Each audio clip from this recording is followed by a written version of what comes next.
আলাইকুম। রমজান মাস রহমতের মাস। আর দেখুন কত সুন্দরভাবে আমরা ডিউটি পালন করে এসে ইফতারের ব্যবস্থা করছি। আর এই যে ইফতার, আলহামদুলিল্লাহ সুম্মা আলহামদুলিল্লাহ। কি বলবো গো, এত সুস্বাদু অন্য মাসে খাই কিন্তু এত ভালো লাগে না। আর এই রোজার মাসে খাই, আলহামদুলিল্লাহ সুম্মা আলহামদুলিল্লাহ। এত স্বাদ লাগে, বেশি তো খাই না, অল্প একটু খাই এতেই পেট ভরে যায়। রমজান মাস রহমতের মাস। আর ইফতার একমাত্র রোজাদার ব্যক্তিরাই জানে ইফতার কি জিনিস। এটা এত সুস্বাদু কি ভাইজান, ইফতার একটা খাজুর খেয়েও একটু পানি খেলেও মানে জানটা ভরে যায়। সারাদিন ভাবি আমরা কি খাবো কি খাবো কি খাবো।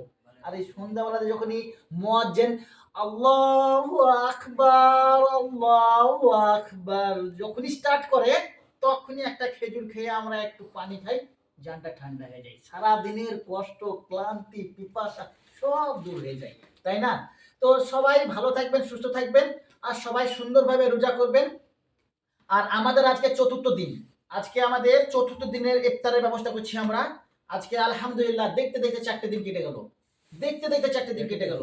সবাই রোজা রাখুন। যারা আপনারা ভাবেন হয়তো রোজা করতে পারবো না আমরা, আপনারা চেষ্টা করুন, একদিন একদিন চেষ্টা করুন। রোজা কিছুই কোনো ব্যাপারই না, কোনো ব্যাপারই না। তো আর রোজা আল্লাহ সবাইকে বলেছে রোজা করার জন্যে। একটা রোজা যদি না করে ইচ্ছাকৃত ছেড়ে দিলে তাকে 70টা রোজা করে পূজাতে হবে। যদি আপনি 30টা রোজা ছেড়ে দেন, তাহলে পরে আপনি একটা হিসাব করুন, সারা বছর রোজা করেও আপনি পূজাতে পারবেন না।